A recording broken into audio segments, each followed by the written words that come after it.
Bonjour à tous, merci de nous rejoindre pour un nouveau journal de la culture aux accents rock avec au sommaire notamment du cinéma avec à l'affiche Cherchez Hortense, le nouveau film de Pascal Bonitzer avec Jean-Pierre Bacri, Christine Scott Thomas et Isabelle Carré qui évoque les tribulations d'un père et son fils perturbé.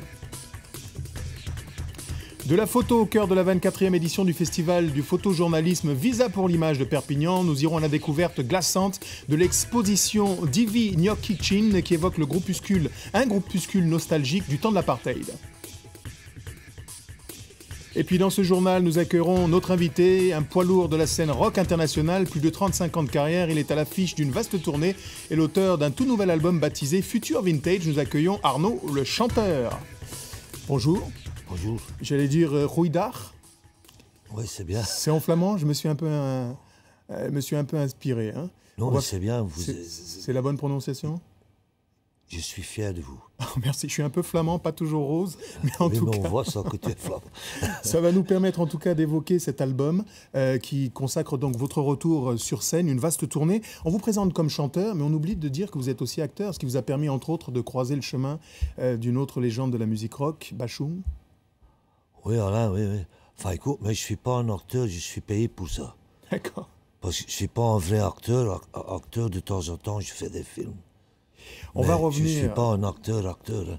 Ouais, je suis un monteur aussi. Et justement, nous restons dans l'univers du cinéma et nous plongeons tout d'abord dans celui du cinéaste Pascal Bonitzer qui, avec Jean-Pierre Bacri, Christine Scott Thomas et Isabelle Carré, nous interroge sur la nature de la relation filiale père et fils, avec pour toile de fond une histoire d'amour qui s'enlise dans une routine empreinte de lassitude. J'ai pas parlé à quelqu'un de quelque chose dont j'aurais dû lui parler, et maintenant je dois le dire à ce quelqu'un, et je ne sais pas comment. Alors, est-ce que je dois le dire? Quel quelqu'un? J'ai rien compris. Et voilà. Pour son nouveau film, Pascal Bonitzer dresse le portrait d'un intellectuel déboussolé. Par les absences répétées de sa femme, ses propres difficultés d'être dans le monde actuel et la drôle de personnalité de son père. Je vais le dire autrement. Est-ce qu'il t'est arrivé de coucher avec des hommes? Oui. Pour tenir ce rôle d'homme à la fois paumé et généreux, le réalisateur n'en a vu qu'un. Peu importe. Pourquoi Bacri? Il a un tel registre qui va du comique le plus pur à l'émotion la plus pure que, a posteriori, évidemment, je n'imagine absolument personne d'autre que lui. Voilà, je vous laisse méditer là-dessus. Perfection de l'écriture, élégance du style et surtout richesse psychologique du personnage. Jean-Pierre Bacri n'a pas résisté un instant à ce rôle. C'est un plaisir de jouer ça, quoi. La veille, je lisais les scènes que j'apprenais par cœur pour le lendemain. Et habituellement, j'ai toujours eu des alternatives ou des envies de dire « c'est dommage, c'est heurté, ça pourrait sonner un peu mieux. Tiens, je vais lui proposer ça demain. » Puis j'écrivais moi-même mon petit dialogue parce que j'adore ça. Voilà. Et ben non, ça m'est pas arrivé une fois, quoi. Voilà la fille là-bas. Ne jouer que des rôles ciselés à la perfection. Depuis ses débuts, Jean-Pierre Bacri n'a jamais dérogé à cette règle. Et il faut avouer qu'au fil de ses films, ça lui a plutôt réussi. Elle m'a dit d'aller siffler là-haut sur la colline, de l'attendre avec un petit bouquet d'églantines. J'ai cueilli des fleurs, j'ai sifflé tant que j'ai pu. J'ai attendu, elle n'est jamais venue. Évidemment, pour un comédien, dire des répliques comme celle-là, c'est comme déguster un repas de roi, à condition bien sûr de ne pas en perdre une miette. Mais comme en matière de mots, Bacri est un sacré gourmet. À l'écran, il n'en perd jamais un. Et c'est ce qui le rend essentiel au cinéma français. Nous accueillons à présent un artiste majeur de la scène rock internationale, crooner solitaire à la voix et au cœur brisé. Il marque son grand retour sur le devant de la scène musicale pour défendre les couleurs d'une vaste tournée et d'un nouvel album qu'il baptise Future Vintage avec plus de 35 années de carrière. Un univers extrêmement personnel, c'est un artiste à la sensibilité rare que nous accueillons. Le chanteur Arnaud est notre invité.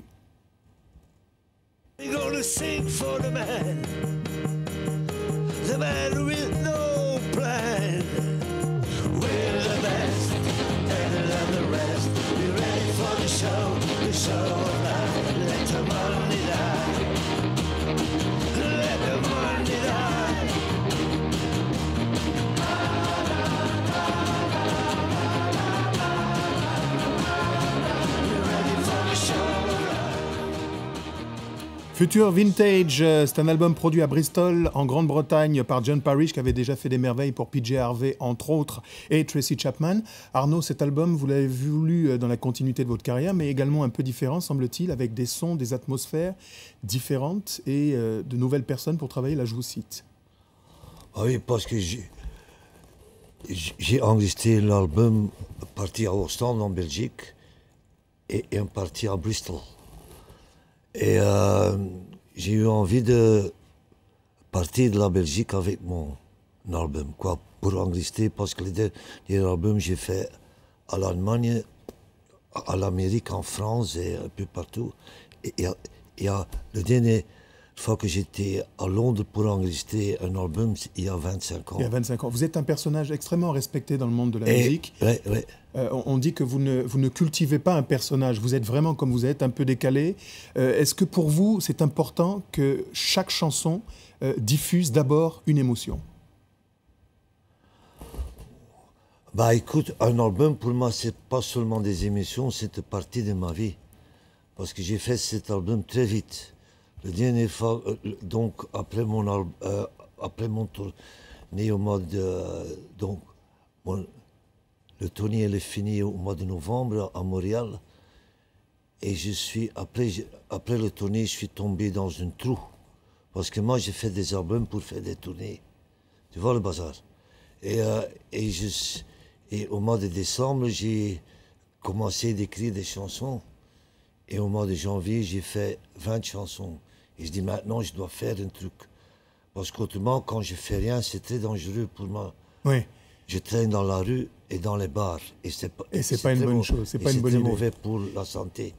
Et donc j'ai fait 20 chansons et mon frère dit, écoute, Arnaud, pourquoi tu ne travailles pas avec des musiciens anglais? Et je dis, une bonne idée. Et j'ai pensé à John, parce que John, c'est ton ami, j'ai fait des trucs avec lui dans le temps. Arnaud, cet album consacre votre retour sur scène. Il y a une vaste tournée, toute la France, Brest, Lille, Paris, les 26, 27, 28 novembre prochains, les Pays-Bas le 17 novembre et en votre fief en Belgique les 19 et les 20 décembre. Vous savez pourquoi? Vous avez énervé la moitié de la planète, des milliards d'individus, des amoureux de la musique soul. C'est la légende qui raconte que vous avez été le cuisinier de l'une des plus grandes stars de la musique soul. De Marvin. Marvin Gaye. Ouais. À Ostende, chez vous, il mangeait quoi? Des moules frites? Non, il était fou de poulet. Chicken. Et j'ai fait son poulet curry, mais j'ai fait ça seulement 9 mois, tu sais. Parce qu'il a vécu 1 an à Ostende et c'était... Enfin, avant, donc c'était à l'autre siècle, avant l'euro. C'était avant l'euro. Ouais. Il y a tellement d'anecdotes, je vous propose de rester avec nous quelques instants encore. Et vous le savez sans doute, toute cette semaine, nous vous emmenons à Perpignan, où se tient la 24e édition du Festival du photojournalisme, baptisé Visa pour l'image.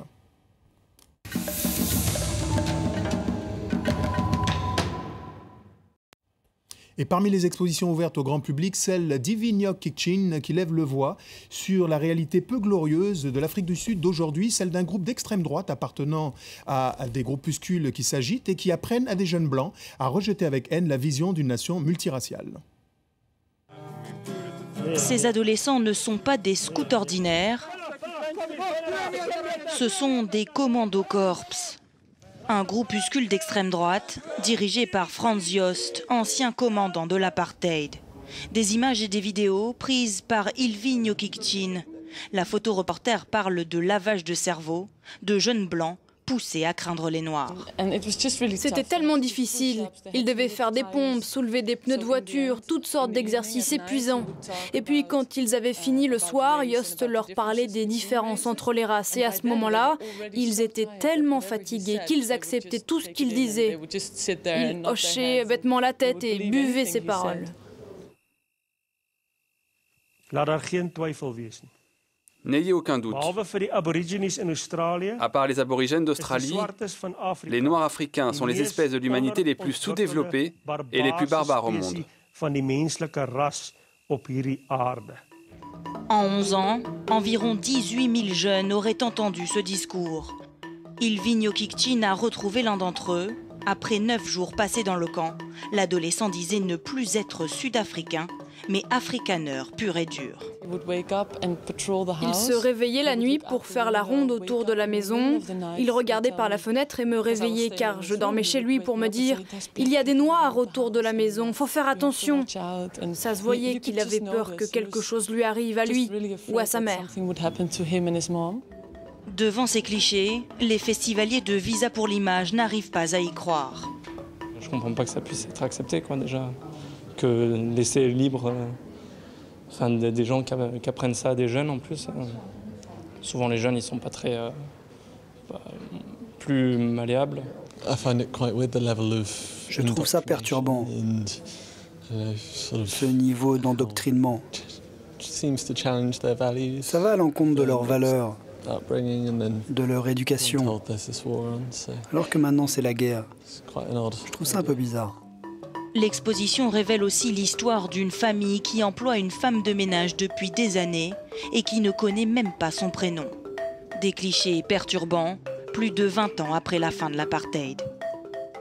C'est déjà quasiment la fin de cette émission. N'oubliez pas que vous pouvez la retrouver sur notre site internet france24.com ainsi que sur Facebook et sur Twitter. Merci beaucoup Arnaud d'être venu nous présenter Future Vintage. Qu'est-ce qu'on peut dire à nos amis des Flandres du côté de Bredune? Je salue d'ailleurs Michel, la Belge, pour inciter le peuple de France, de Navarre, du reste du monde à venir vous soutenir sur scène et à acquérir cet album. Bah écoute, moi j'ai fait de la musique pour les gens parce qu'un artiste sans des gens, il est zéro. Donc je fais de la musique pour eux et pour moi. Donc, et quand les gens sont heureux et moi aussi, je suis joui. Merci beaucoup Arnaud. On dédie avec votre permission une partie de cette émission à l'esprit génial de Marvin Gaye. À très bientôt. Et soyez sages. Et quand tu fais des bêtises, pense à moi. Rendez-vous dans les Flandres. Ok, bye bye. Et pour finir, ces images qui évoquent la 15e biennale de danse de la ville de Lyon qui se tiendra du 13 au 30 septembre prochain. Un rendez-vous qui, au fil des éditions, confirme le statut désormais incontournable de ce creuset de la création contemporaine et professionnelle, cette année placée sous le thème de l'Asie et de la littérature.